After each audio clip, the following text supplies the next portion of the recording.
3 tahun setelah putus, aku bertemu lagi dengan Wira Pratama. Dia menghadangku, membuat seluruh ruang pameran menjadi hening. Dia menatapku tajam, suaranya serak tertahan. "Bintang Kirana, kenapa dulu kamu pergi begitu saja tanpa pamit?"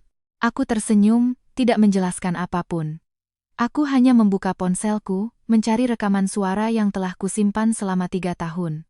Dari speaker, terdengar dulu suara denting cangkir kopi, lalu suara Mayasari menggema, "Bintang Kirana, kalau kamu terus-terusan menahan Wira, kamu hanya akan menghambatnya. Kami sudah lama bersama. Dia hanya merasa kasihan dan tidak tahu bagaimana harus mengatakannya padamu." Raut wajah orang-orang di sekitar kami seketika berubah. Budi, yang berdiri di belakang Wira dan tadinya hendak membelanya, hanya bisa ternganga tanpa suara. Tangan Wira masih mencengkeram pergelangan tanganku. Saat itu, dia tampak seolah ditusuk dari belakang. Perlahan, cengkeramannya mengendur. Aku menarik tanganku dan memutar layar ponsel ke arahnya. Waktu rekaman. 3 tahun yang lalu, 27 Mei, pukul 20.46. Lokasi. Kopi Senja, Jakarta. Hari itu adalah hari di mana aku dan Wira seharusnya pergi melihat rumah yang akan kami beli untuk pernikahan kami. Hari itu juga adalah kali terakhir aku bertemu Mayasari. Wira menatap layar ponsel, matanya nanar. "Apa ini?" Senyumku semakin lebar. "Bukankah kamu bertanya kenapa aku pergi?" Inilah jawabannya. Jakunnya bergerak. Cahaya putih dari lampu galeri menyoroti wajahnya, memperlihatkan dengan jelas betapa kacaunya dia. 3 tahun tak bertemu, Wira banyak berubah. Setelan jasnya lebih rapi dari sebelumnya, sorot matanya lebih dewasa. Dia dikelilingi oleh rekan bisnis dan teman-teman lama, tampak seperti sosok yang selalu diharapkan semua orang. Namun, tatapannya padaku masih sama seperti 3 tahun lalu. Penuh tanya, penuh sakit hati, dan kemarahan karena merasa ditinggalkan. Aku sangat familiar dengan tatapan itu. Setiap kali selesai membela Mayasari, dia akan menatapku seperti itu. Dia pernah berkata, "Bintang, kondisi fisiknya lemah, jangan berdebat dengannya." Dia pernah berkata, sejak kecil dia kurang merasakan kehangatan keluarga, tidak punya rasa aman, mengalahlah padanya. Dia pernah berkata, "Kamu tahu aku mencintaimu, kenapa harus mempermasalahkan hal-hal sepele ini?" Hal sepele? Mayasari memakai baju tidurku adalah hal sepele? Mayasari demam, di tengah malam, dan Wira meninggalkan pesta ulang tahunku untuk menemaninya adalah hal sepele? Mayasari mengunggah foto Wira yang sedang tertidur di Instagram Story dengan caption, "Kalau ada seseorang di sisiku, aku tidak takut lagi," juga hal sepele? Semua ketidaknyamananku selalu diredam dengan kalimatnya, "Sudah, jangan ribut." Belakangan aku baru sadar, sesuatu yang ditekan tidak akan hilang. Ia hanya akan berubah menjadi pisau pada suatu hari, memutus sisa harapan terakhir. "Bintang Kirana," akhirnya Wira menemukan suaranya kembali. "Kenapa kamu tidak menunjukkan ini dari dulu?" Aku mengunci layar ponselku. "Menunjukkannya pada siapa?" Dia tertegun. Aku menatapnya, mengucapkan kata demi kata, menunjukkannya pada orang yang, saat aku mempertanyakan tindakan Mayasari, reaksi pertamanya adalah memintaku untuk tidak memancing emosinya. Wajah Wira semakin pucat. Budi tak tahan untuk tidak menyela, "Tapi kepergianmu waktu itu sangat tiba-tiba. Wira mencarimu sangat lama." Aku menatap Budi. 3 hari. Budi mengerutkan kening. Aku mengingatkannya, dia mencariku selama 3 hari. Di hari keempat, Mayasari jatuh sakit, dan dia kembali. Wajah Budi memerah karena canggung. Wira berkata dengan suara pelan, "Waktu itu Maya mencoba menyayat pergelangan tangannya." "Apakah dia benar-benar melakukannya?" Suaraku tidak keras, tapi cukup tajam untuk membuat semua mata tertuju pada Wira. Wira mendongak kaget. Aku tidak melanjutkan. "Beberapa luka, jika dibuka sekaligus, akan terlalu mudah bagi mereka. Malam ini adalah pembukaan pameranku. Aku kembali ke Jakarta dari Yogyakarta bukan untuk bertengkar dengan masa lalu, bukan pula untuk membuktikan betapa terlukanya aku dulu. Aku datang untuk menyerahkan karya-karya fotografi kota yang telah kuambil selama 3 tahun ini. Aku datang untuk memberitahu diriku di masa lalu bahwa dia tidak mati dalam hubungan itu, dia hidup dengan sangat baik." Aku berbalik untuk pergi, tetapi Wira kembali mengulurkan tangannya. Kali ini, dia tidak berhasil menangkapku karena Citra, sahabatku, menerobos kerumunan dan berdiri di hadapanku. Dia mengenakan gaun panjang hitam dan memegang bros cadanganku. "Pak Wira, pameran belum selesai," kata Citra dengan senyum dingin. Kalau mau mengenang masa lalu, silakan buat janji. Wira menatap Citra, lalu kembali menatapku. Bintang, kita perlu bicara. Aku menggeleng. Wira, 3 tahun lalu, kamu tidak mau bicara. Sekarang pun tidak perlu. Dia tampak tertusuk oleh kalimat itu. Aku melewatinya dan berjalan menuju area pameran utama. Namun, baru saja aku tiba di depan dinding proyektor, terdengar suara langkah kaki berhak tinggi yang tergesa-gesa dari arah pintu masuk. Seseorang berbisik kaget, Maya Sari datang. Aku mengangkat pandangan. Maya Sari berdiri di dekat pintu kaca, mengenakan gaun biru muda, rambutnya tergerai di bahu, wajahnya pucat pasi dengan kadar yang pas. Matanya merah, seolah baru saja menangis. Tatapannya melintasi kerumunan dan mendarat padaku. Detik berikutnya, dia menatap Wira, suaranya bergetar. Wira, apa kamu bertengkar lagi dengan Kak Bintang gara-gara aku? 3 tahun berlalu, dia masih sangat pandai memilih waktu. Dan masih sangat pandai menangis. Begitu Maya Sari muncul, suasana di ruang pameran berubah. Dia tidak menghampiriku, juga tidak langsung menjelaskan soal rekaman itu. Dia hanya berdiri di ambang pintu, air matanya siap tumpah, menatap Wira. Wira, aku tidak tahu Kak Bintang sudah kembali. Kalimat itu, meskipun ringan seperti angin, sangat efektif di tengah keramaian. Dia menempatkan dirinya di posisi orang tak bersalah, dan mendorongku kembali ke peran sebagai pengacau yang kembali datang. 3 tahun lalu, dia selalu seperti ini. Setiap kali dia menangis, Wira secara refleks akan menghampirinya. Kali ini, kakinya juga bergerak. Tapi hanya selangkah, lalu dia berhenti. Maya Sari tertegun, mungkin tidak menyangka Wira tidak langsung menghampirinya. Air matanya jatuh lebih deras. Apa aku salah lagi? Tanyanya pelan. Kak Bintang, kalau kakak masih marah padaku, aku bisa minta maaf. Aku menatapnya. Minta maaf untuk apa? Bibirnya memutih. Aku tidak tahu apa yang tadi kakak putar, tapi aku sungguh tidak punya niat jahat. Kalau begitu, dengarkan ini. Aku memutar ulang rekaman itu. Wajah Maya Sari seketika berubah. Dia maju selangkah. Suaranya panik. Jangan diputar. Semua orang menatapnya.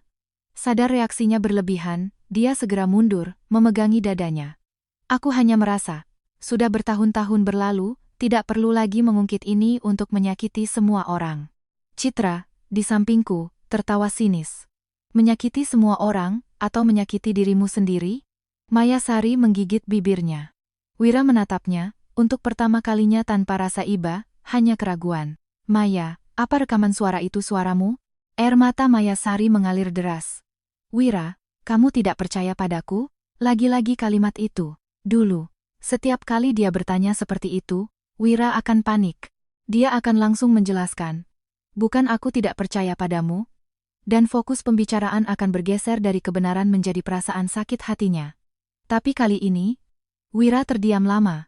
Sangat lama hingga air mata Maya Sari hampir mengering di pipinya. Baru kemudian Wira bertanya lagi, aku tanya, apa itu suaramu? Bahu Maya Sari bergetar pelan. Dia melirikku sekilas, tatapan yang cepat namun penuh kebencian. Aku sangat mengenali tatapan itu. Dulu di kafe, dia juga menatapku seperti itu. Saat itu, dia duduk di hadapanku, jarinya mengaduk buih susu di cangkirnya, wajahnya tanpa sedikit pun raut sakit-sakitan. Dia berkata, Bintang Kirana, kamu tidak tahu ya? Wira paling takut melihatku sedih. Selama aku menangis, dia pasti akan datang. Kalian pacaran 6 tahun, memangnya kenapa? Keluarga Pratama tidak akan menerimamu. Ibunya menyukaiku, teman-temannya juga merasa aku lebih cocok untuknya. Kalau kamu terus menahan Wira, kamu hanya akan menghambatnya. Kami sudah lama bersama. Saat itu, aku tidak menyiramkan kopi ke wajahnya. Aku hanya menekan tombol jeda pada rekaman dan bertanya, kamu berani mengatakan semua ini di depan Wira? Dia tertawa. Menurutmu, dia akan lebih percaya padamu atau padaku? Kenyataannya, dia sangat mengenal Wira, dan juga sangat mengenal kelemahanku saat itu. Aku terlalu mencintai Wira. Aku begitu mencintainya hingga aku merasa selama dia berkata, aku percaya padamu, aku masih bisa bertahan. Tapi dia tidak pernah mengatakannya.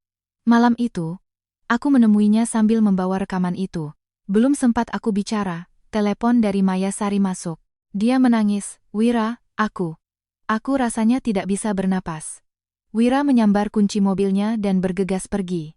Aku menahannya. Aku punya sesuatu yang sangat penting untuk dibicarakan. Dia mengerutkan kening. Bintang, kondisi Maya sedang tidak baik. Aku bertanya, bagaimana jika dia hanya berpura-pura? Raut wajahnya seketika berubah dingin. Bintang Kirana, kenapa kamu jadi seperti ini? Kalimat itu lebih menyakitkan daripada semua provokasi Mayasari, karena kalimat itu diucapkan oleh Wira Pratama, pria yang kucintai selama 6 tahun. Sejak saat itu, aku tahu tidak ada gunanya lagi memperdengarkan rekaman itu padanya. Bukan karena buktinya tidak berguna, tapi karena hati orang yang seharusnya mendengarkan bukti itu sudah berpihak.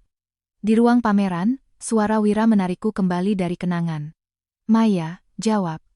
Mata Mayasari memerah. Iya, itu suaraku, akhirnya dia mengaku. Tapi tidak seperti yang kalian pikirkan. Budi langsung bertanya. Lalu seperti apa? Mayasari seolah menemukan jalan keluar. Waktu itu kondisiku sangat buruk, aku sedang dalam pengaruh obat. Banyak hal yang kuucapkan bukan dari niatku. Lagi pula, rekaman itu pasti tidak lengkap. Kak Bintang hanya memotong bagian yang menguntungkannya. Aku mengangguk. Kamu mengingatkanku. Aku membuka cloud drive-ku. Citra menyerahkan remote proyektor. Detik berikutnya, layar besar di dinding samping galeri menyala. Nama file, kopi senja, rekaman lengkap durasi, 32 menit 47 detik. Warna memudar dari wajah Mayasari. Aku menatapnya. Mau dengar versi lengkapnya? Tidak ada yang bicara. Hanya Wira yang menatap nama file itu, matanya perlahan memerah. Namun, aku tidak merasakan kepuasan sedikit pun. Keraguan yang datang terlambat tidak bisa menebus keberpihakan di masa lalu. Saat itu, ponsel Wira berdering. Di layar muncul nama. Ibu. Dia tidak menjawab, tapi telepon itu segera beralih ke ponsel Mayasari. Maya seolah mendapatkan tali penyelamat, langsung mengangkatnya. Suara Ibu Pratama terdengar dari sana, nyaring dan familiar. Maya, jangan takut. Suruh si Bintang itu datang ke rumah. Dulu dia meninggalkan Wira tanpa pamit, sekarang dia punya muka untuk kembali dan mengungkit masa lalu? Aku ingin bertanya padanya, siapa yang memberinya hak? Aku tertawa pelan. Citra menatapku dengan cemas. Aku justru mengambil alih ponsel Mayasari. Tante, sapaku. Ujung telepon hening sejenak. Aku melanjutkan. Baik. Besok malam jam 7, saya akan ke rumah keluarga Pratama. 3 tahun lalu, aku benar-benar bersiap untuk menikah dengan Wira Pratama. Rumah kami berada di kawasan Kelapa Gading, tidak terlalu besar, 120 meter persegi. Setengah dari uang mukanya adalah tabunganku selama bertahun-tahun, setengahnya lagi dari Wira. Kami pergi bersama ke toko bahan bangunan, memilih gorden bersama. Bahkan bertengkar hebat karena masalah sepele apakah ruang tamu perlu dinding rak buku atau tidak. Saat itu, aku pikir pertengkaran juga merupakan bagian dari kebahagiaan. Sampai Mayasari pindah ke rumah keluarga Pratama. Dia bukan adik kandung Wira. Ibunya adalah sahabat lama Ibu Pratama. Setelah orang tua Maya bercerai, dia hidup susah bersama ibunya. Saat kelas 3 SMA, dia pindah ke rumah keluarga Pratama, dan kemudian kuliah di Jakarta juga. Wira selalu menganggapnya sebagai adik, setidaknya, itulah yang dia katakan padaku. Awalnya aku percaya. Maya memanggilku Kak Bintang, membawakanku kue-kue kecil saat bertemu. Saat aku makan di rumah keluarga Pratama, dia akan duduk manis di sampingku dan berkata, nanti kalau kakak menikah dengan Mas Wira, aku punya kakak ipar. Bukannya aku tidak merasakan ada yang aneh. Misalnya, dia tidak pernah memanggil Wira Mas, hanya Wira. Misalnya, dia selalu tiba-tiba sakit kepala, sakit perut, atau hipoglikemia saat aku dan Wira sedang berkencan. Misalnya, dia jelas-jelas bisa memanggil sopir, tapi selalu meminta Wira untuk menjemputnya. Aku pernah mengingatkan Wira. Dia berkata, dia kurang rasa aman sejak kecil. Aku balas, kalau begitu, dia seharusnya lebih belajar tentang batasan.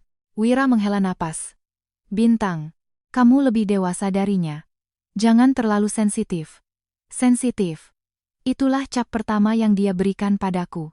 Setelah itu ada banyak lagi. Kekanak-kanakan, picik, terlalu dominan, tidak pengertian. Sampai hari itu, Mayasari mengajakku ke Kopi Senja. Awalnya aku tidak mau pergi. Hari itu aku dan Wira sudah berjanji akan melihat rumah.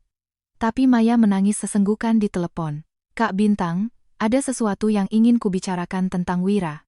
Ketika aku tiba di kafe, dia sudah memesan 2 cangkir kopi, 1 hot latte dan 1 iced americano.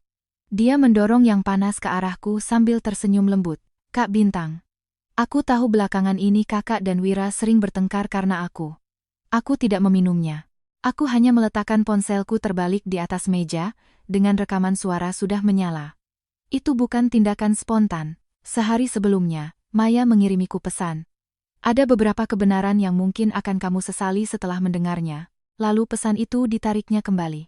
Aku melihatnya dan sempat mengambil tangkapan layar.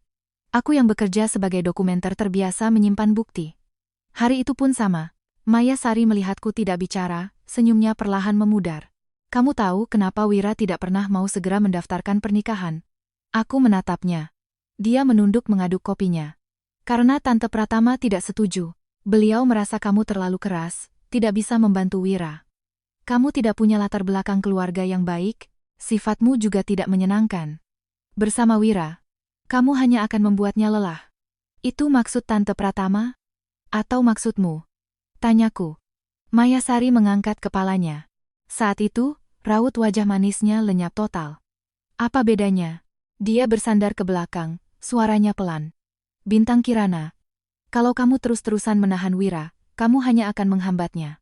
Kami sudah lama bersama. Hatiku bergetar, tapi aku tidak memotongnya. Dia melanjutkan, kamu pikir cintanya padamu sudah cukup? Suatu hari nanti dia akan sadar, orang yang paling cocok untuknya adalah aku.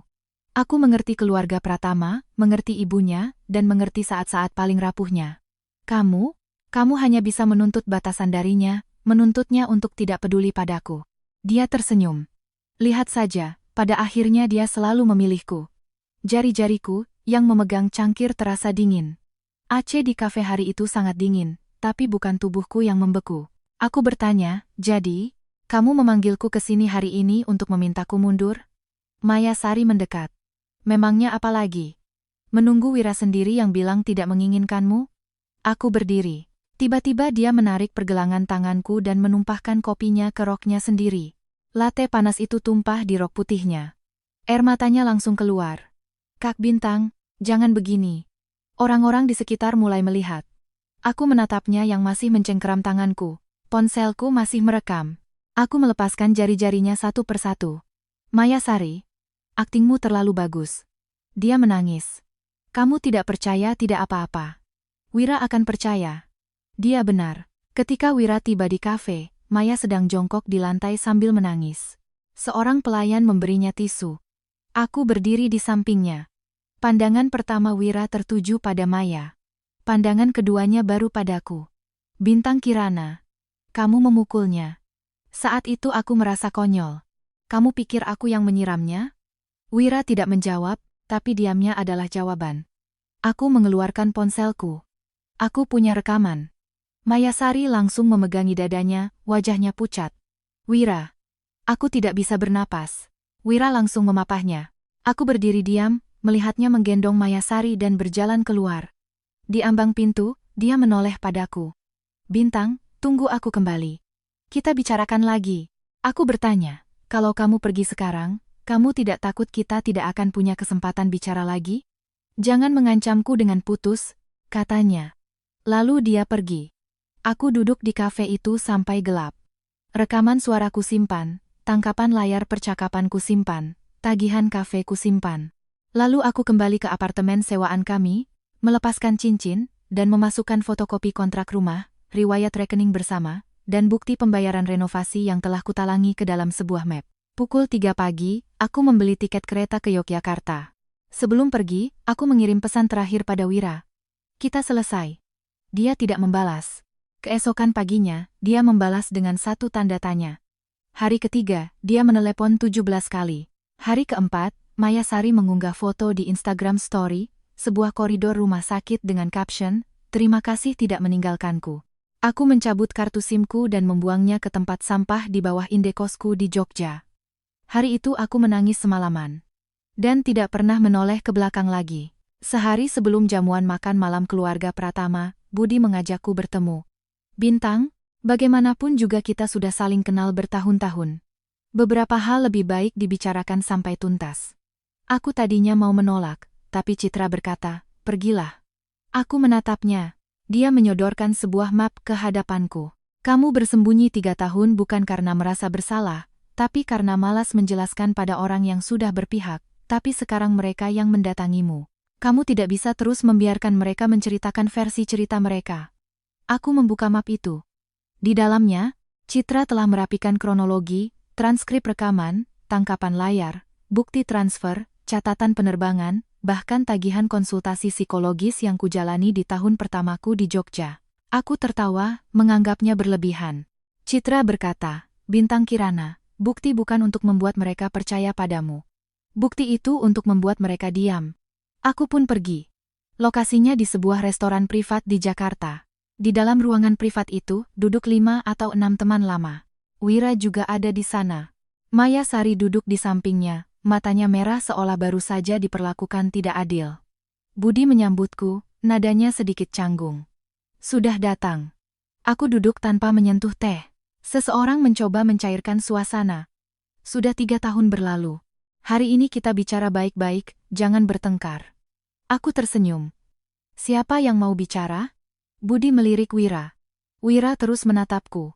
Aku ingin tahu, kenapa dulu kamu tidak mengangkat telepon, tidak membalas pesan, tidak memberiku satupun penjelasan.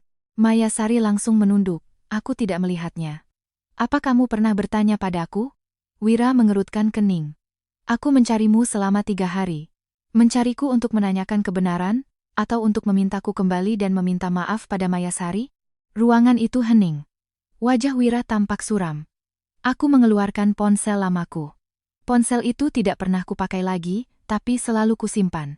Bukan karena sentimental, tapi karena takut suatu hari mereka akan memutarbalikkan fakta. Aku membuka cadangan pesan 3 tahun lalu. Pesan-pesan dari Wira terpampang di sana. Bintang, kembalilah dulu. Kondisi Maya sangat buruk. Dia bilang kamu memprovokasinya di kafe. Apa kamu tidak seharusnya menjelaskan?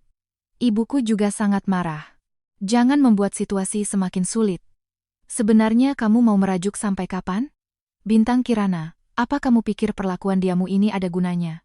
Aku meletakkan ponsel itu di atas meja putar dan mendorongnya pelan. Ponsel itu berputar ke tengah meja. Semua orang melihatnya. Wajah Budi berubah. Dia berkata pelan, Wira, bukankah waktu itu kamu bilang kamu hanya ingin tahu di mana dia? Wira membeku. Maya Sari buru-buru berkata, waktu itu Wira terlalu panik. Maksudnya bukan begitu. Aku menatap Maya. Kamu selalu tahu apa maksudnya, ya? Air mata Maya Sari hampir jatuh lagi.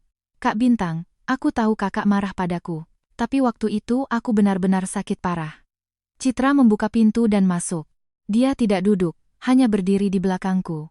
Sakit parah sampai-sampai sudah mendaftar di UGD tapi tidak jadi berobat? Maya Sari mendongak kaget. Citra meletakkan selembar kertas cetak di atas meja. Rumah Sakit Pusat Jakarta, catatan pendaftaran UGD. 3 tahun lalu, malam 27 Mei, Maya Sari memang mendaftar. Dia berhenti sejenak. Tapi setelah triase, dia meninggalkan rumah sakit tanpa menjalani perawatan, tanpa mengurus administrasi rawat inap. Budi nyeletuk, maksudnya apa? Citra menjelaskan. Artinya, yang katanya, tidak bisa bernapas dan hampir celaka itu, mungkin hanya datang ke depan rumah sakit untuk berfoto. Wajah Maya Sari memutih. Wira mengambil kertas itu, jari-jarinya gemetar. Maya Sari langsung menangis. Waktu itu aku benar-benar merasa sesak, tapi dokter bilang tidak apa-apa, makanya aku pulang. Apa harus aku mati di sana baru kalian percaya? Begitu kalimat itu keluar, ekspresi Wira kembali berubah. Aku tahu, biasaan lamanya terpicu lagi. Maya Sari paling ahli dalam mengalihkan masalah ke urusan hidup dan mati. Setiap kali dia berkata akan mati, semua orang harus mengalah. Dulu aku mengalah, sekarang tidak lagi. Aku mengambil cangkir teh dan minum seteguk. Tidak ada yang mau kamu mati. Kami hanya bertanya kenapa kamu memprovokasiku di kafe lalu berpura-pura sakit agar Wira pergi. Maya Sari menggertakkan gigi. Aku tidak memprovokasimu.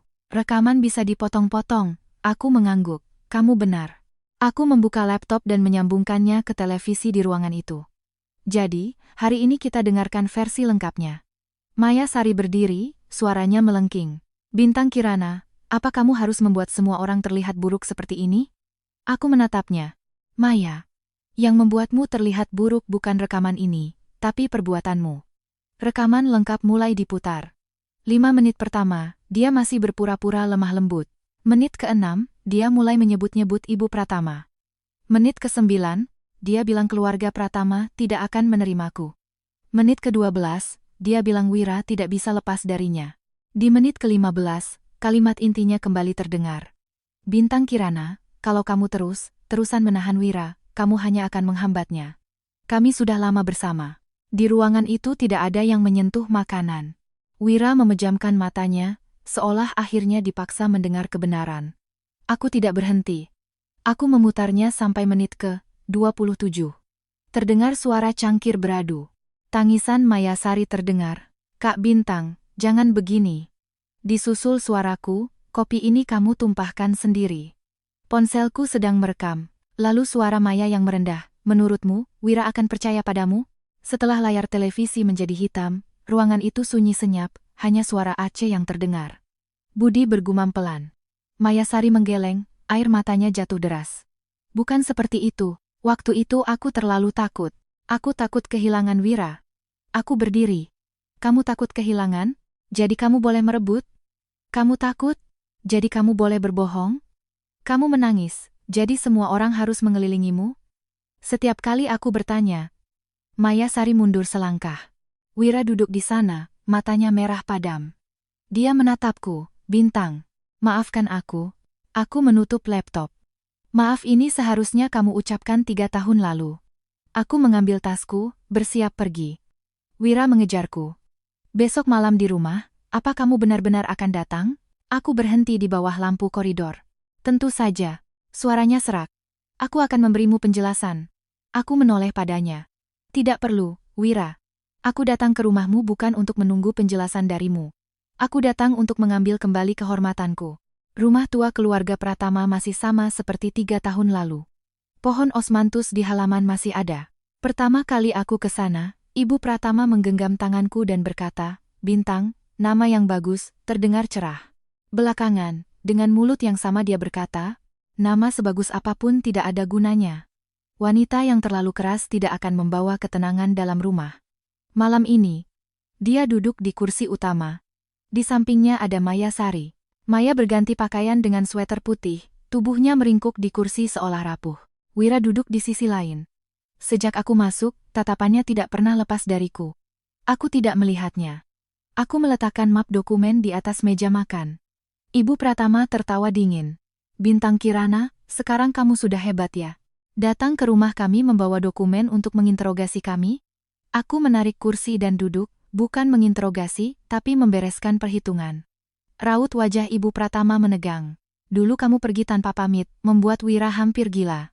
Maya juga tertekan karenamu. Sekarang kamu kembali dengan beberapa rekaman dan berpikir bisa membersihkan namamu? Aku membuka map. Dokumen pertama, riwayat rekening bersama kita 3 tahun lalu. Ini untuk uang muka rumah, aku membayar 680 juta. Dokumen kedua, kwitansi dari perusahaan interior. Ini uang muka renovasi, aku menalangi 120 juta. Dokumen ketiga, saat tante dirawat di rumah sakit, aku mentransfer 150 juta kepada Wira. Ini saat tante menjalani operasi kantung empedu dan Wira kekurangan uang tunai. Wajah Ibu Pratama sedikit berubah. Dia jelas tidak menyangka aku akan membawa semua ini. Aku melanjutkan, mengeluarkan dokumen keempat. Ini adalah email penyelesaian keuangan yang kukirim melalui pengacara kepada Wira setelah aku pergi. Wira mendongak kaget. Aku tidak menerimanya. Aku menatapnya. Alamat emailmu, kamu sendiri yang memberikannya padaku. Dia segera mengeluarkan ponselnya untuk memeriksa. Mayasari tiba-tiba berkata, Wira, waktu itu kamu terlalu sedih. Banyak email yang kubantu bersihkan. Dia tidak menyelesaikan kalimatnya, sadar telah salah bicara. Wira perlahan menoleh padanya. Kamu membersihkan emailku? Wajah Mayasari memucat. Aku hanya takut kamu sedih melihat nama Kak Bintang. Ibu Pratama langsung membela, Maya juga kasihan padamu. Aku tertawa. Jadi, email penyelesaian keuanganku dihapus. Surat dari pengacaraku yang meminta pengembalian dana renovasi diabaikan. Dan pada akhirnya, aku yang dicap membawa lari uang dan tidak bertanggung jawab. Ibu Pratama bersikeras, jangan bicara soal uang begitu. Orang pacaran, siapa yang tidak pernah keluar uang? Aku mengangguk. Jadi hari ini aku bukan datang untuk menagih biaya pacaran. Aku menarik keluar dokumen terakhir. Yang aku inginkan adalah pengembalian dana pembelian rumah bersama, dana renovasi, dan uang pinjaman. Totalnya 950 juta. Sesuai perjanjian 3 tahun lalu, Wira seharusnya mengembalikannya dalam 30 hari setelah menerima pemberitahuan. Sekarang sudah 3 tahun berlalu. Pokok ditambah bunga, aku hanya hitung 1,1 miliar. Ibu Pratama menggebrak meja. Kamu gila? Kamu dan Wira pacaran 6 tahun, sekarang kamu hitung-hitungan uang dengan kami? Aku menatapnya. Tante juga tahu 6 tahun? Kalau begitu, dalam 6 tahun itu, setiap kali Mayasari sakit, siapa yang membelikannya obat? Saat Wira sibuk dengan proyek, siapa yang menemaninya merawat Tante? Saat ulang tahun Tante, siapa yang memesan restoran, memilih hadiah, dan mengatur antar jemput kerabat? Mulut Ibu Pratama terkatup. Aku melanjutkan, aku tidak datang untuk menghitung semua itu, karena itu semua adalah pengorbanan sukarela yang kuakui. Tapi uang muka rumah, uang renovasi, dan pinjaman, itu bukan soal perasaan, itu utang. Suara Wira serak. Bintang. Akan kukembalikan. Aku akhirnya menatapnya. Matanya berbinar sejenak. Tapi kalimatku berikutnya memadamkan binar itu. Kamu mengembalikan uang bukan berarti kita impas. Uang adalah uang. Luka adalah luka. Mayasari tiba-tiba menangis. Kak Bintang, apa kakak harus menekan Wira seperti ini? 3 tahun ini dia juga tidak mudah. Aku menoleh padanya. Lalu kamu? Apa 3 tahun ini kamu hidup dengan mudah? Dia tertegun. Perlahan aku mengeluarkan sebuah foto. Di foto itu, Mayasari duduk di kursi penumpang mobil Wira, tersenyum sambil membuat tanda V dengan jarinya. Tanggalnya. 7 hari setelah aku pergi. Tangkapan layar dari Instagram Story dengan pengaturan privasi untuk teman-teman tertentu. Captionnya, untung kamu masih di sini. Wajah Mayasari berubah. Aku mengeluarkan foto kedua. Ulang tahun Wira, Maya mengunggah foto kue. Caption. Menemanimu bangkit dari keterpurukan. Foto ketiga. Jamuan makan malam di rumah Ibu Pratama, Maya duduk di posisiku dulu. Caption. Dimanja oleh tante. Aku meletakkan tangkapan layar itu satu persatu. Maya, setelah aku pergi, kamu tidak dirawat di rumah sakit karena tertekan. Kamu juga tidak merasa bersalah sampai tidak bisa hidup. Kamu menduduki posisiku, menghabiskan 3 tahun untuk membuktikan bahwa kamu menang. Sekarang setelah kalah, kamu bilang aku menekanmu? Jari Mayasari mencengkeram erat ujung sweternya. Ibu Pratama tidak tahan untuk tidak berkata, postingan media sosial seperti ini bisa membuktikan apa? Anak muda mengunggah foto itu biasa. Citra, yang sudah menunggu di dekat pintu, masuk dengan dingin. Kalau begitu, bagaimana dengan catatan rumah sakit? Dia berjalan masuk dan meletakkan sebuah dokumen di atas meja. Malam ketika Mayasari mengaku menyayat pergelangan tangannya 3 tahun lalu, tidak ada catatan jahitan di UGD, tidak ada catatan intervensi krisis psikologis. Hanya ada catatan pendaftaran poliklinik biasa. Wajah Ibu Pratama berubah total. Wira berdiri, suaranya bergetar. Ibu. Ibu tahu? Ibu Pratama menghindari tatapannya. Mayasari menangis sambil menggeleng. Wira, aku tidak membohongimu. Aku benar-benar menderita. Wira menatapnya tajam. Aku tanya, apa ibuku tahu? Mayasari tidak bicara. Keheningan adalah jawaban. Aku bangkit. Urusan keluarga kalian, selesaikan sendiri. Namun, Ibu Pratama tiba-tiba memanggilku. Bintang Kirana, bahkan jika Maya salah, kamu seharusnya tidak pergi begitu saja dulu. 2 orang dalam satu hubungan, mana ada yang tidak pernah merasa dirugikan? Kamu pergi, itu artinya kamu tidak cukup cinta. Aku berhenti. Menoleh ke belakang. Tante, aku pergi dulu bukan karena tidak cukup cinta. Aku pergi karena akhirnya sadar, cinta tidak bisa dipakai untuk mempertaruhkan nyawa. Wajah Ibu Pratama menegang. Aku mengambil tasku dan berjalan keluar dari rumah keluarga Pratama. Di belakangku, terdengar suara cangkir pecah.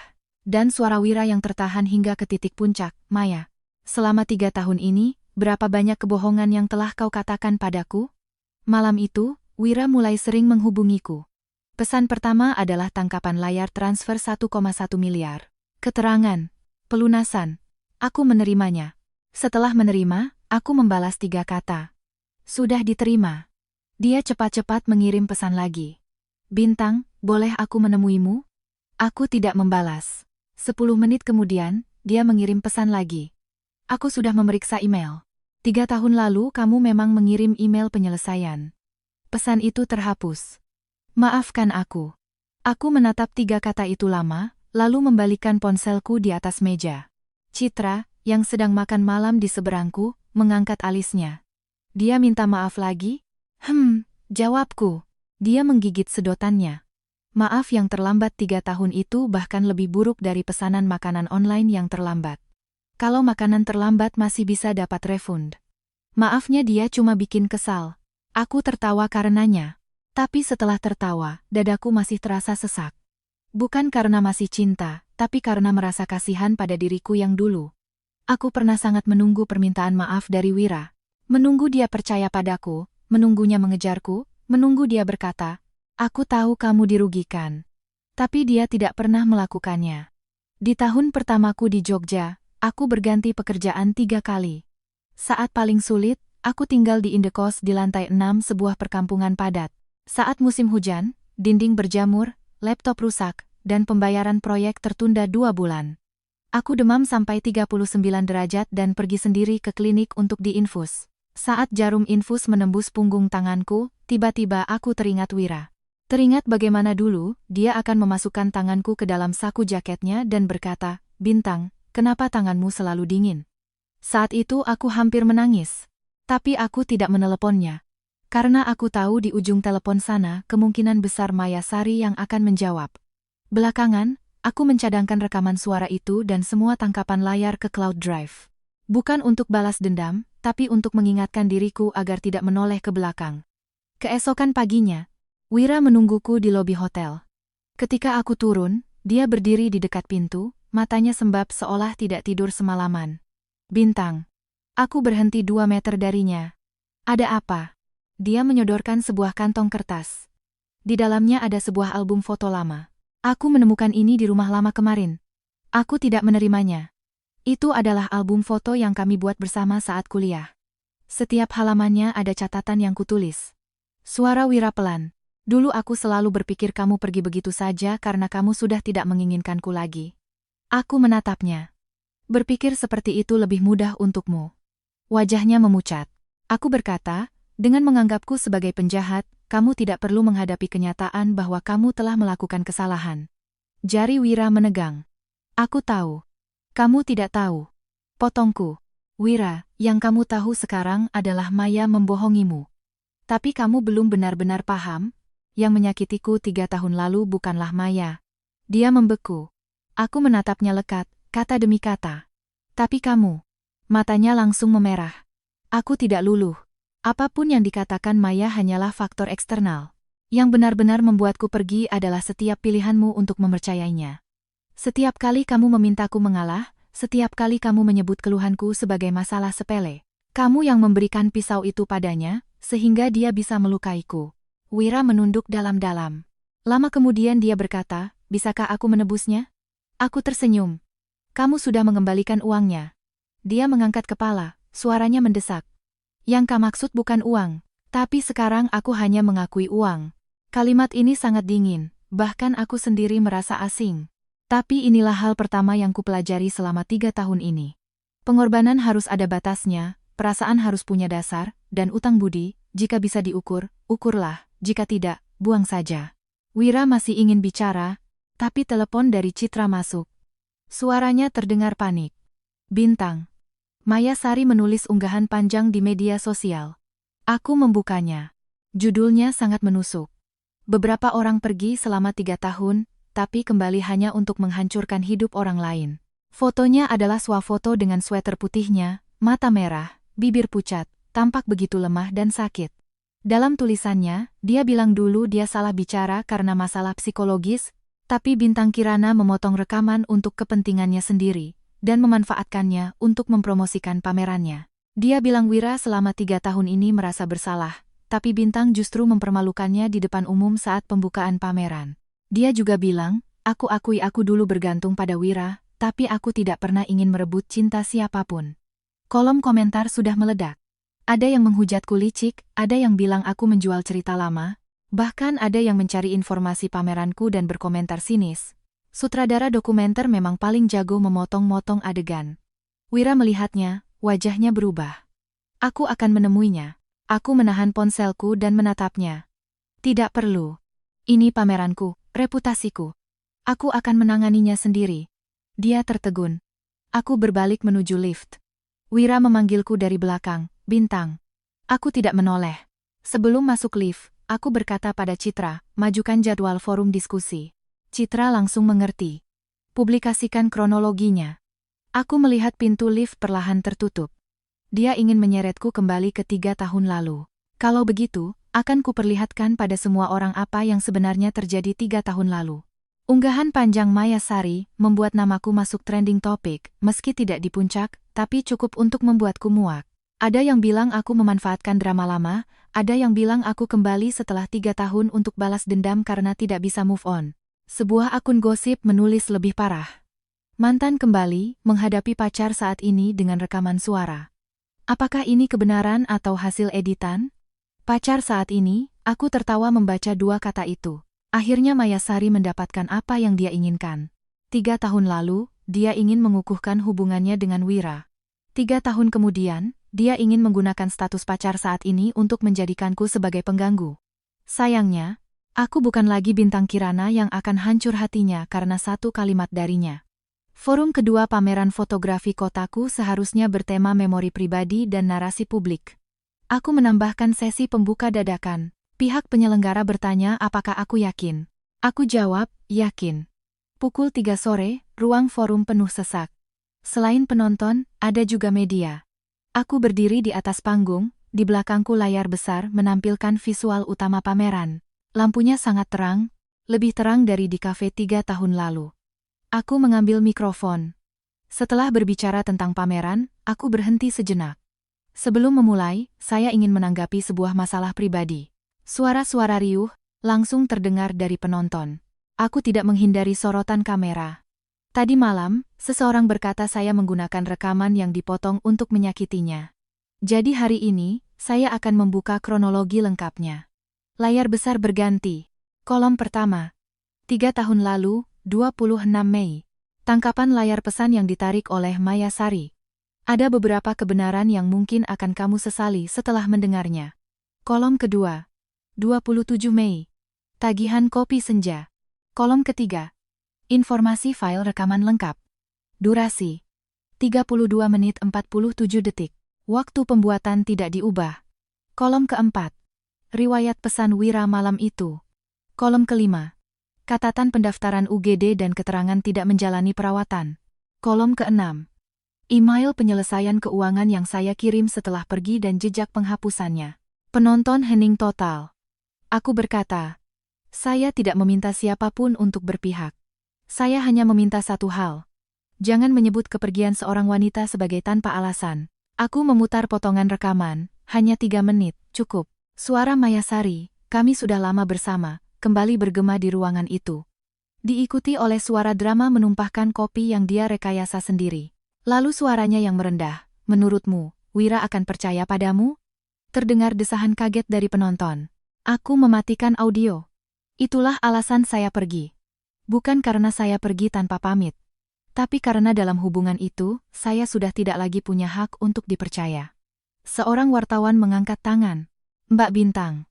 Jadi apakah pengungkapan ini adalah bentuk balas dendam pada Pak Wira dan Mbak Maya? Aku menatap kamera. Bukan. Balas dendam membutuhkan keterlibatan terus-menerus. Saya mengungkap ini karena seseorang menulis kebohongan menjadi sebuah artikel dan menjadikan saya sebagai pelaku. Saya hanya mengambil kembali hak narasi saya. Begitu selesai bicara, terdengar keributan dari pintu. Maya Sari datang. Dia ditemani 2 temannya, sepertinya sengaja datang untuk mendukungnya. Matanya bengkak, tapi suaranya lantang. Bintang Kirana, cukup. Semua kamera langsung beralih padanya. Dia berdiri di ambang pintu, tubuhnya bergetar. Kamu bilang aku menyakitimu, tapi apa kamu pernah berpikir, saat itu aku juga hanya terlalu mencintai Wira? Apa salah mencintai seseorang? Aku menatapnya. Mencintai seseorang tidak salah. Berbohong yang salah. Dia menggertakkan gigi. Kamu juga mencintainya, kan? Kalau kamu benar-benar mencintainya, kenapa 3 tahun lalu kamu tidak tinggal dan menyelesaikan masalah? Kamu pergi, meninggalkan semua penderitaan padanya, dan sekarang kembali berpura-pura menjadi korban. Sebelum aku sempat menjawab, seseorang dari penonton tiba-tiba berdiri. Itu Budi. Wajahnya tampak sangat tidak enak. Maya, 3 tahun lalu kamu yang memberitahu kami bahwa Bintang mengambil uang rumah dan memblokir Wira. Ekspresi Maya Sari membeku. Budi melanjutkan, tapi email penyelesaian tadi menunjukkan, dia tidak hanya tidak mengambil uang, tapi juga meminta pengembalian dana patungan sesuai kesepakatan. Jadi, kenapa waktu itu kamu bicara seperti itu? Tatapan Maya Sari mulai panik. Aku dengar dari tante. Lagi-lagi Ibu Pratama dijadikan tameng. Aku tidak kaget. Maya Sari selalu seperti itu. Saat menang, dia bilang itu karena dia dicintai.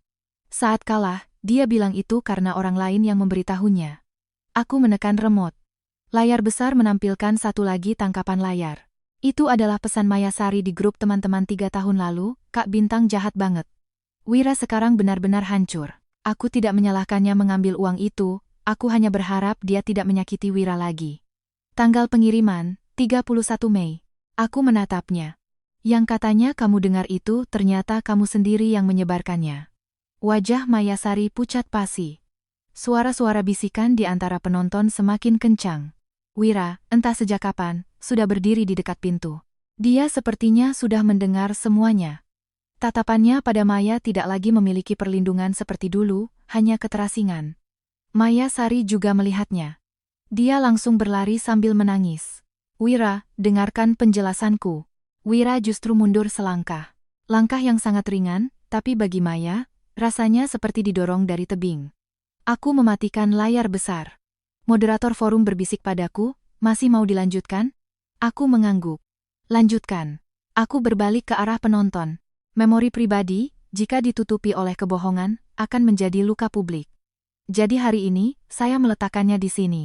Bukan untuk mencari simpati, tapi untuk memberitahu Bintang Kirana 3 tahun lalu, kamu tidak salah. Setelah mengatakan itu, aku meletakkan mikrofon. Tepuk tangan bermula dari satu titik, lalu semakin riuh. Maya Sari berdiri di pintu, menangis pilu. Wira tidak menghampirinya.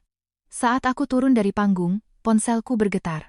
Pesan pribadi dari akun tak dikenal. Mbak Bintang, saya punya sebuah foto 3 tahun lalu. Mungkin Mbak butuh. Foto itu terbuka. Itu adalah punggung Wira yang menggendong Maya Sari keluar dari kafe. Maya bersandar di bahunya, tapi dia tersenyum ke arah kamera. Foto itu membuatku terpaku lama. Bukan karena adegan Wira menggendong Maya, aku sudah melihatnya langsung 3 tahun lalu. Yang membuatku merinding adalah senyum Maya. Dia bersandar di bahu Wira. Wajahnya menghadap ke arah pintu kaca kafe, sudut matanya masih berair, tapi bibirnya sedikit melengkung. Seperti seorang pemenang. Akun itu bilang dia dulu fotografer paruh waktu di kafe. Hari itu dia sedang memotret materi acara di depan pintu dan tidak sengaja memotret adegan itu. Dia baru teringat setelah melihat berita online. Aku mengajaknya bertemu. Lokasinya di Kopi Senja yang lama. Sayangnya, kafe itu sudah tutup. Pintu kacanya sudah diganti dengan papan nama minimarket. Aku berdiri di depan pintu, tiba-tiba merasa Jakarta ini pandai menipu. Banyak hal yang kelihatannya masih ada, padahal sudah bukan lagi yang semula. Citra menemaniku. Pria yang kutemui berusia sekitar 27,28 tahun, bernama Agus Santoso. Dia menunjukkan foto asli dan waktu pemotretannya. Saya tidak kenal kalian. Hanya saja, waktu itu saya merasa ekspresi mbaknya agak aneh, katanya. Semenit sebelumnya dia seperti sesak napas, semenit kemudian setelah digendong keluar, dia melihat kamera dan tersenyum. Bolehkah foto ini dipublikasikan? Tanyaku. Agus mengangguk. Boleh, tapi saya tidak mau terlalu diganggu. Saya akan melindungi informasimu, kataku. Setelah mendapatkan foto itu, aku tidak langsung mengunggahnya. Karena Wira datang. Dia berdiri di seberang jalan. Sepertinya sudah lama mencariku. Citra memutar bola matanya. Aku beli minum dulu. Dia memberiku ruang. Wira berjalan ke arahku, pandangannya jatuh pada papan nama minimarket. Tempat ini sudah berubah. Orang juga berubah, kataku. Dia tersenyum pahit. Sekarang setiap kalimatmu bisa menusukku. Kenyataan biasanya memang menusuk, dia terdiam. Lama sekali. Lalu dia mengeluarkan sebuah tiket bekas dari sakunya. Itu adalah tiket bioskop 3 tahun lalu, yang tidak jadi kami tonton. 27 Mei, pukul 21.30. Hari itu, setelah melihat rumah, kami seharusnya menonton film. Aku melihat tiket itu tanpa mengulurkan tangan. Suara Wira pelan. Hari itu, aku membawa Maya ke rumah sakit. Dokter bilang dia tidak apa-apa. Aku kembali ke kafe mencarimu, tapi kamu sudah pergi. Lalu, tanyaku. Matanya memerah. Jadi aku pikir kamu marah. Kamu pikir aku marah, lalu kamu mengirimiku pesan-pesan itu? Jakunnya tercekat. Aku melanjutkan untuknya. Kamu tidak bertanya apakah aku difitnah. Tidak bertanya kenapa aku bilang dia pura-pura sakit. Tidak bertanya apa isi rekamanku. Kamu hanya berpikir aku seharusnya kembali. Wira memejamkan mata. Maafkan aku. Aku sudah bosan mendengar 3 kata itu, Wira. Dulu kamu punya banyak kesempatan. Di kafe, di rumah sakit, saat pulang. Setelah aku mengirim pesan putus, kamu juga punya kesempatan untuk bertanya kenapa. Tapi kamu tidak melakukannya. Dia berkata pelan, aku takut. Aku menatapnya. Ini hal baru. Wira Pratama juga bisa bilang takut. Dia tersenyum pahit. Aku takut kamu benar-benar tidak menginginkanku lagi. Jadi kamu lebih memilih percaya aku yang tidak masuk akal. Setidaknya dengan begitu kamu masih bisa merasa aku akan kembali. Aku mengangguk. Aku mengerti. Kamu butuh penjahat yang akan kembali, bukan orang yang benar-benar terluka olehmu. Wira seolah terpukul, bahunya sedikit merosot. Saat itu, ponselku menyala. Pesan dari Maya Sari. Bintang Kirana, sebenarnya kamu mau apa? Pesan kedua menyusul, jangan memaksaku. Pesan ketiga. Kalau kamu terus mengungkap ini, aku akan bilang pada semua orang Wira berutang nyawa padaku. Aku menunjukkan layar ponsel pada Wira. Wajahnya berubah drastis. Dia masih mengancammu dengan itu? Utang nyawa itu maksudnya apa? Tanyaku. Wira terdiam sejenak. Waktu SMA, aku pernah kecelakaan. Maya bilang dia yang menyeretku keluar dari mobil. Ibuku selalu merasa keluarga Pratama berutang budi padanya. Aku menatapnya. Kamu pernah melihat catatan kecelakaannya? Wira tertegun. Aku sudah tahu. Apapun yang dikatakan Maya dan Ibu Pratama, dia akan percaya. Karena itu keluarganya, karena Maya adalah penyelamatnya. Karena aku, orang yang datang kemudian, akan selalu berada di urutan belakang setelah utang budi itu. Aku meneruskan foto itu ke emailku sendiri, lalu berkata pada Wira, selidiki. Dia menatapku. Kamu mau membantuku? Aku tersenyum. Kamu salah paham lagi. Aku bukan membantumu. Aku mau membuktikan, setiap hal yang dia gunakan untuk menekan aku adalah palsu. Aku berbalik pergi. Citra kembali membawa 2 botol air. Dia memberiku 1. Langkah selanjutnya, aku membuka tutup botol, minum seteguk. Selidiki kecelakaan itu. Mata Citra berbinar. Akhirnya sampai ke bagian paling seru. Aku menatap pantulan diriku di kaca minimarket. Mataku sangat tenang. Bukan akhirnya. Tapi sudah seharusnya berakhir. Menyelidiki kecelakaan itu lebih mudah dari yang dibayangkan. Bukan karena Wira sangat cakap, tapi karena kebohongan Maya terlalu bergantung pada keengganan orang lain untuk memeriksa. Kecelakaan itu terjadi di depan SMA 3 Jakarta. Wira kelas 2, Maya kelas 1. Sebuah motor listrik yang lepas kendali menabrak pagar pembatas jalan. Wira, untuk menghindari motor itu, jatuh dari tangga dan dahinya dijahit 3 jahitan. Yang disebut terjebak di dalam mobil dan diseret keluar oleh Maya, sama sekali tidak ada. Citra tertawa saat mendapatkan catatan UKS waktu itu. Dia menyelamatkan angin, ya? Aku melihat catatan itu. Tertulis dengan jelas. Petugas yang membawa ke rumah sakit, satpam sekolah, wali kelas. Maya Sari rekan, ikut serta. Maya memang ada di sana, tapi hanya sebagai rekan, bukan penyelamat. Ketika Wira melihat catatan itu, dia benar-benar membeku. Kami bertemu di ruang rapat sebuah firma hukum. Bukan karena aku takut padanya, tapi karena aku tidak ingin lagi ditarik ke dalam ruang pribadi oleh emosi apapun. Di atas meja ada 3 dokumen, catatan UKS, arsip UGD rumah sakit, dan keterangan tertulis dari wali kelas waktu itu. Wira membolak-balik halaman, wajahnya semakin pucat. Ibuku bilang dia melihat sendiri tangan Maya penuh darah. Citra tertawa sinis. Luka di dahi dijahit, wajar kalau tangan yang menemani ada bercak darah. Masalahnya, siapa yang mengubah menemani menjadi menyelamatkan? Wira tidak menjawab, karena jawabannya sudah jelas.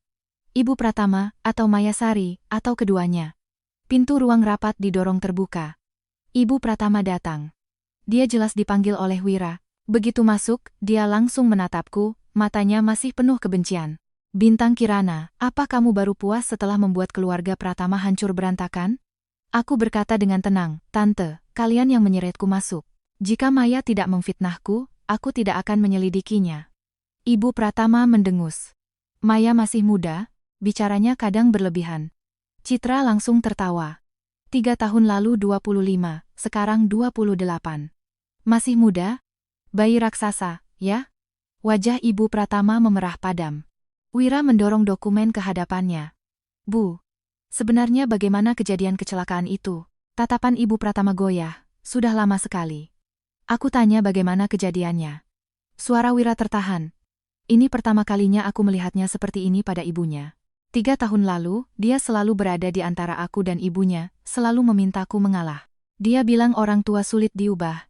Dia bilang setelah menikah pelan-pelan saja. Dia bilang ibunya hanya keras di mulut.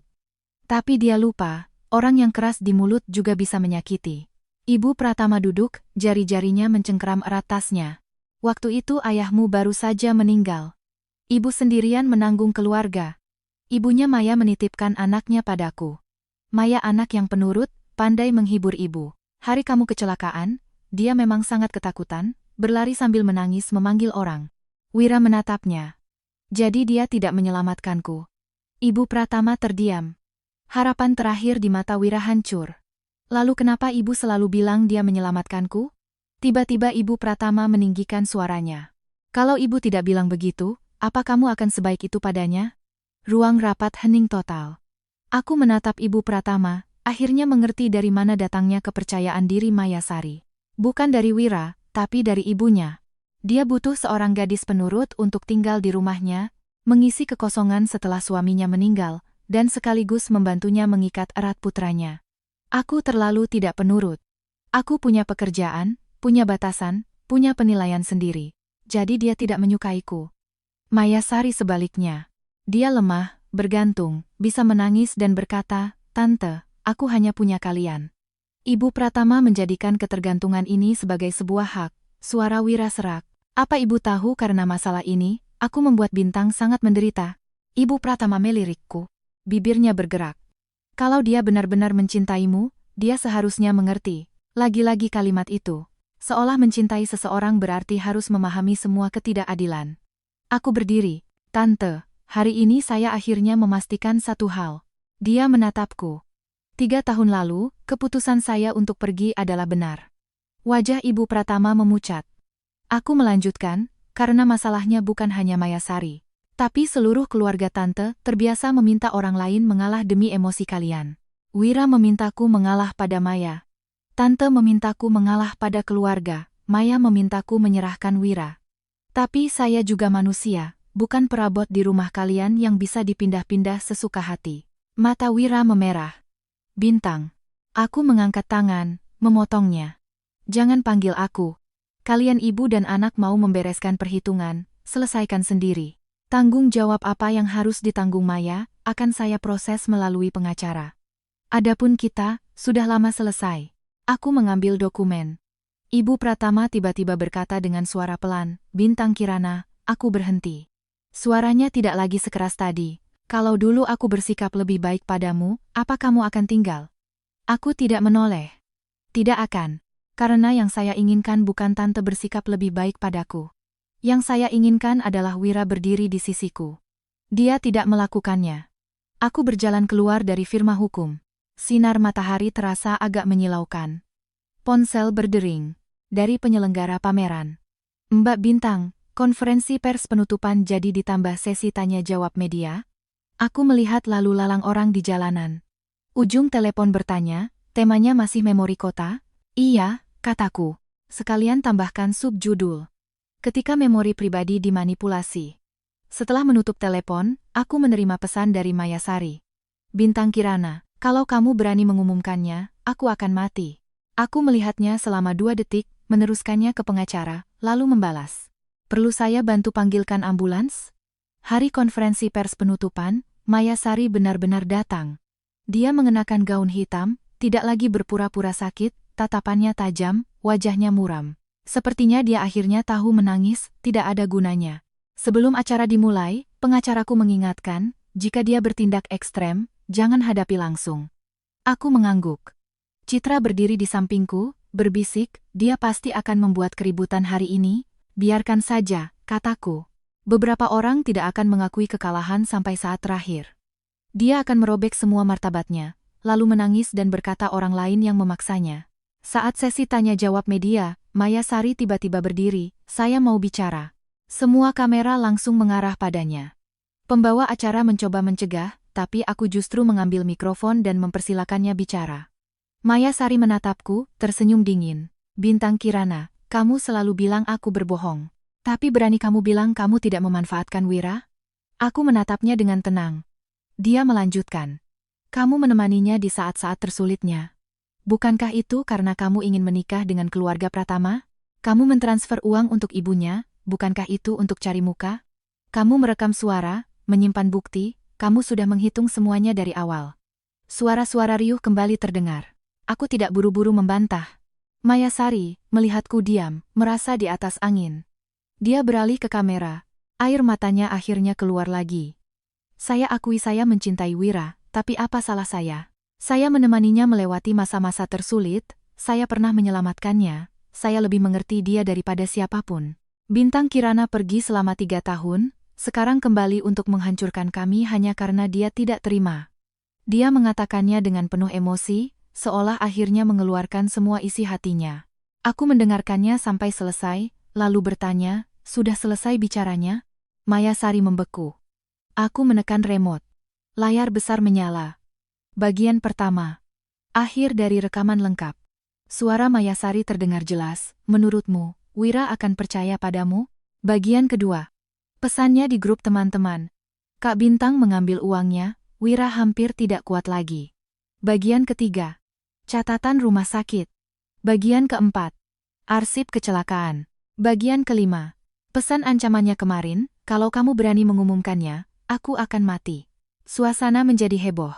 Aku memegang mikrofon, suaraku tidak tinggi. Maya, kamu bilang aku penuh perhitungan. Baiklah, aku akui. Aku penuh perhitungan untuk menyimpan bukti saat difitnah. Penuh perhitungan untuk menjaga kehormatanku saat dituduh. Penuh perhitungan agar suatu hari jika kalian kembali menyiramku dengan air kotor, aku bisa membersihkannya. Aku menatap kamera di bawah panggung. Aku tidak merasa ini licik, aku merasa ini adalah cara menyelamatkan diri. Tepuk tangan tiba-tiba terdengar. Awalnya dari seorang gadis muda di sudut, lalu semakin banyak. Maya Sari berdiri di bawah panggung, wajahnya pucat pasi. Dia masih ingin bicara. Saat itu, seseorang dari barisan belakang berdiri, itu Agus Santoso. Dia tidak naik ke panggung, hanya berkata kepada wartawan, saya adalah fotografer paruh waktu di Kopi Senja 3 tahun lalu. Saya bisa membuktikan kopi itu bukan disiram oleh Mbak Bintang. Karena saat Mbak Maya digendong keluar oleh Pak Wira, dia tersenyum ke arah kamera. Foto itu dilemparkan ke layar besar. Saat itu, semua suara seolah terhenti. Maya Sari menatap foto itu, bibirnya bergetar. Dia akhirnya panik. Bukan. Bukan seperti itu. Wira juga ada di sana. Dia berdiri di barisan paling belakang, wajahnya tanpa ekspresi. Tapi aku melihat tangannya gemetar. Foto itu seperti pukulan terakhir yang menghancurkan citra yang dibangun Maya selama 3 tahun. Seorang wartawan bertanya, Mbak Maya, tadi Anda bilang Anda menyelamatkan Pak Wira. Apakah hal itu juga dilebih-lebihkan? Maya mundur. Saya tidak. Wartawan terus mengejar. Catatan rumah sakit menunjukkan Pak Wira waktu itu diantar oleh satpam dan wali kelas. Anda hanya ikut serta. Maya menutupi telinganya. Jangan tanya lagi. Dia tiba-tiba berbalik ke arah Wira. Wira, bantu aku bicara. Itu adalah insting terakhirnya. Setiap kali ada masalah, cari Wira. Tapi kali ini, Wira tidak menghampirinya. Dia menatapnya, suaranya serak. Maya, sudahi sampai di sini. Maya seolah ditampar. Tidak mungkin. Dia menangis sambil menggeleng. Kamu tidak boleh begini padaku, Wira. Aku sudah menemanimu bertahun-tahun. Wira memejamkan mata. Itu karena kamu membohongiku selama bertahun-tahun. Maya Sari terguncang. Ibu Pratama tidak datang. Pemandangan ini mungkin tidak berani dia hadapi. Pengacara maju dan memberikan surat somasi pada Maya Sari. Mbak Maya Sari, Anda telah menyebarkan konten tidak benar di platform online yang merusak reputasi klien kami. Mbak Bintang Kirana. Kami akan secara resmi mengajukan gugatan. Maya menepis surat itu. Kertas-kertas berhamburan. Kamera merekamnya dengan jelas. Dia tidak bisa lagi menjaga martabatnya. Dia berteriak, Bintang Kirana, kamu menang memangnya kenapa? Wira pernah mencintaiku. Dia pernah meninggalkanmu demi aku. Kalimat itu keluar, semua orang terdiam. Dia pikir itu adalah pisau terakhirnya. Tapi aku hanya tersenyum. Kamu salah, dia bukan meninggalkan aku demi kamu. Tapi aku yang meninggalkannya. Maya Sari tertegun. Aku meletakkan mikrofon dan turun dari panggung. Saat melewati Wira, dia tiba-tiba bicara. Bintang, maafkan aku. Kali ini, dia mengatakannya di depan semua orang. Suaranya sangat jelas. Dulu aku yang tidak mempercayaimu. Aku yang membuatmu menderita. Aku yang salah. Kamera mengarah padanya. Semua orang menunggu reaksiku. Aku berhenti, menatapnya. 3 tahun lalu, aku menunggu kalimat ini sampai putus asa. 3 tahun kemudian, kalimat itu akhirnya datang. Tapi hatiku tidak bergejolak. Aku hanya berkata, aku sudah mendengarnya. Mata Wira memancarkan sebersit harapan. Detik berikutnya, aku melengkapi kalimatku. Tapi aku tidak menerimanya. Setelah konferensi pers, Wira mengajakku bertemu di tepi sungai. Aku tadinya tidak mau pergi, tapi beberapa hal memang harus diselesaikan secara langsung. Bukan untuknya, tapi untukku. Angin di tepi sungai sangat kencang. 3 tahun lalu, kami sering berjalan-jalan di sini. Wira bilang, nanti kalau sudah menikah, mau beli rumah di tepi sungai. Waktu itu aku menertawakannya, menyebutnya pemimpi. Dia berkata, Bintang Kirana, jangan tidak percaya. Aku akan membuatmu tinggal di rumah yang bisa melihat sungai. Kemudian, kami memang hampir membelinya. Hanya saja tidak sempat tinggal di sana. Wira berdiri di dekat pagar, tangannya memegang sebuah kotak kecil. Aku langsung mengenalinya. Itu adalah cincin yang kulepaskan 3 tahun lalu. Dia pasti menemukannya di rumah lama. Aku menyimpannya, katanya. Aku menatap permukaan sungai. Aku tidak memintamu menyimpannya. Jarinya bergetar. Aku tahu. Dia membuka kotak itu. Cincin itu tergeletak di atas kain beludru hitam, masih sama seperti dulu. Tapi aku melihatnya seperti melihat barang bekas milik orang lain. Suara Wira serak. Bintang. 3 tahun ini aku banyak berpikir. Kalau dulu aku mengejarmu ke Jogja. Kalau aku lebih cepat mendengar rekaman itu. Kalau aku tidak memihak Maya. Apa kita akan berbeda? Tidak akan, kataku. Dia menatapku. Aku berkata dengan tenang, karena masalah sebenarnya bukan hari itu. Tapi setiap hari, Maya memanggilmu tengah malam, kamu pergi. Ibuku mempersulitku, kamu memintaku sabar. Teman-teman salah paham padaku, kamu tidak menjelaskan. Aku bertanya padamu tentang batasan, kamu bilang aku sensitif.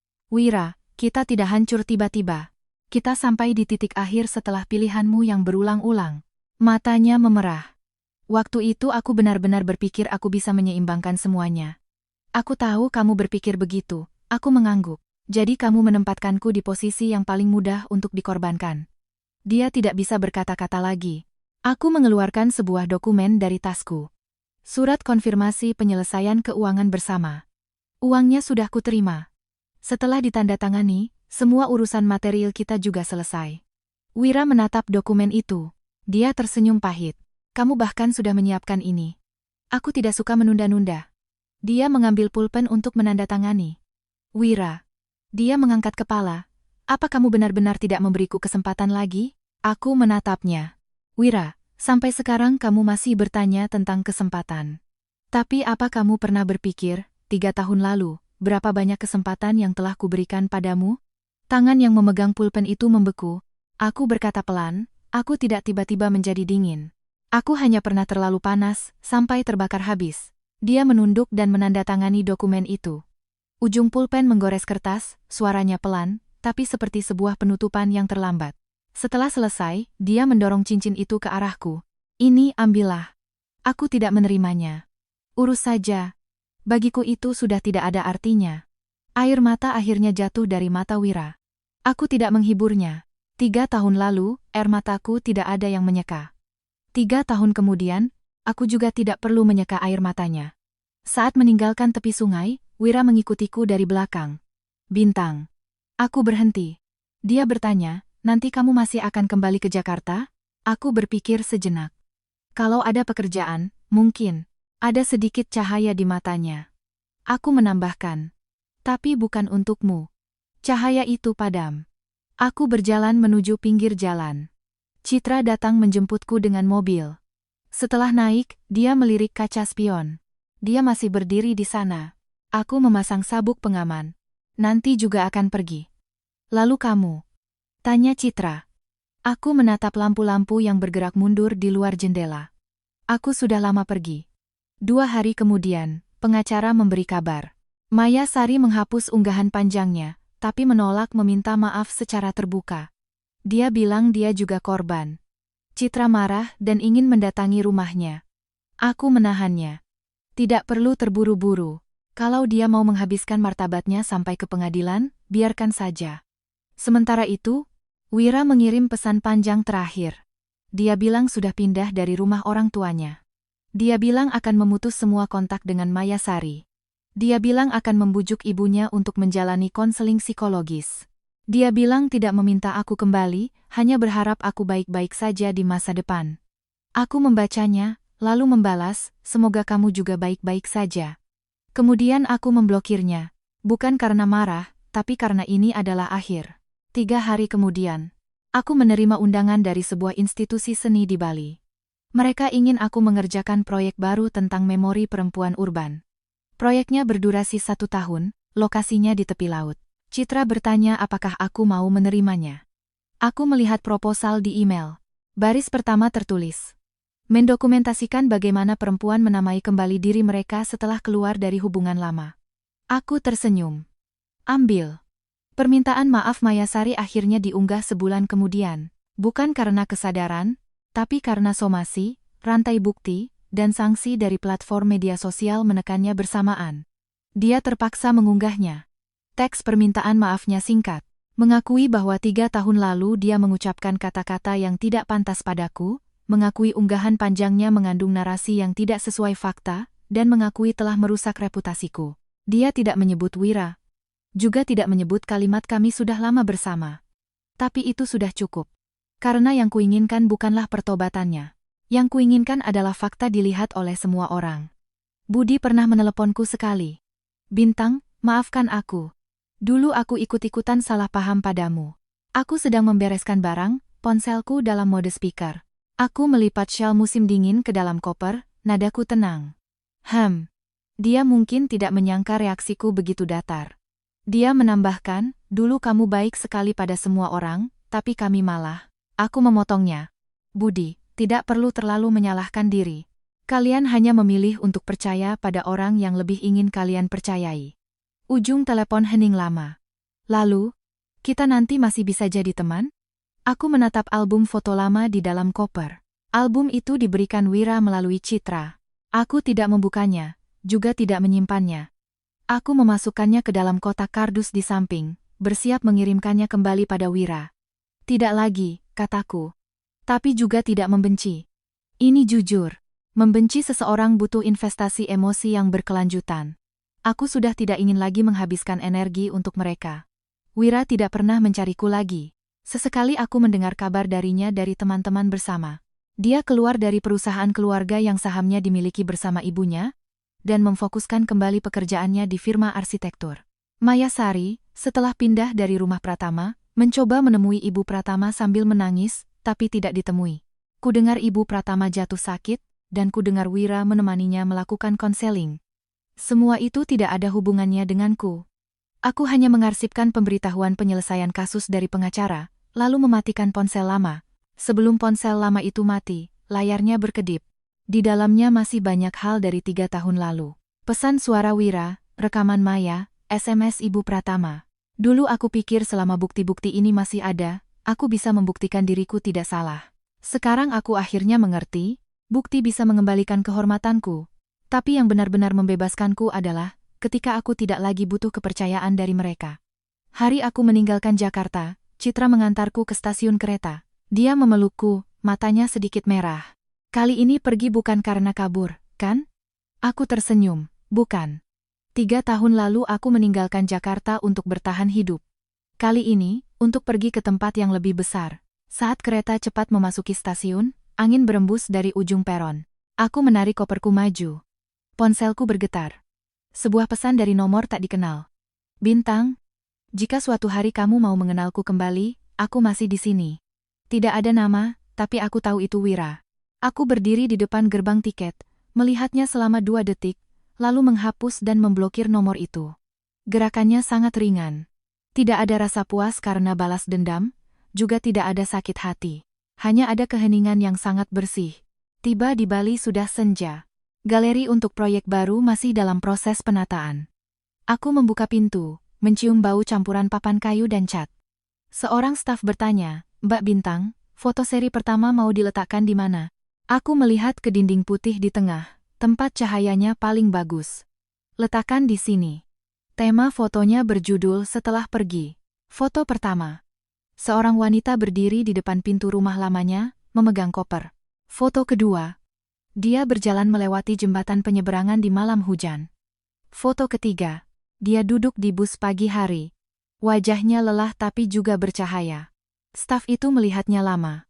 "Ini Mbak memotret orang lain, atau memotret diri sendiri?" Aku tersenyum. Keduanya. Dia tidak mengerti, aku juga tidak menjelaskan. Malamnya, aku berjalan sendirian ke tepi pantai. Suara ombak sangat dekat. Di ponselku tidak ada Wira, tidak ada Maya, tidak ada grup-grup lama yang penuh intrik. Aku mengirim foto laut pada Citra. Dia langsung membalas. "Nyonya Bintang Kirana, apakah hari pertama kehidupan barumu menyenangkan?" Aku menatap mercusuar di kejauhan, lalu membalas, "Menyenangkan." Setelah mengirimnya, aku memasukkan ponsel ke saku. Angin laut meniup rambutku. Tiba-tiba aku teringat subuh 3 tahun lalu saat meninggalkan Jakarta. Saat itu aku duduk di dekat jendela kereta ekonomi, tanganku menggenggam ponsel lama, menangis sampai mataku bengkak.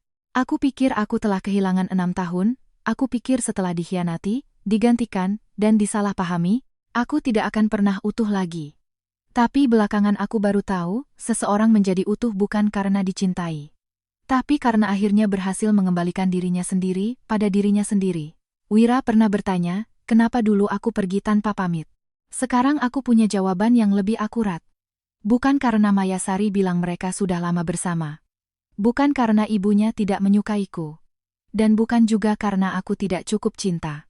Itu karena malam itu, aku akhirnya mendengar suara hatiku sendiri. Suara itu berkata, "Bintang Kirana, pergilah. Jangan lagi menunggu orang yang selamanya memintamu mengalah. Jangan lagi menjaga hubungan yang membuatmu terus-menerus membuktikan diri. Jangan lagi serahkan hidupmu pada orang yang tidak bisa mendengar keluh kesahmu." Maka aku pun pergi. 3 tahun kemudian aku kembali. Bukan untuk rujuk, tapi untuk meletakkan kebenaran pada tempatnya, merobek kebohongan, mengambil kembali kehormatanku, lalu dengan sungguh-sungguh menjemput pulang diriku yang dulu pergi dengan berantakan.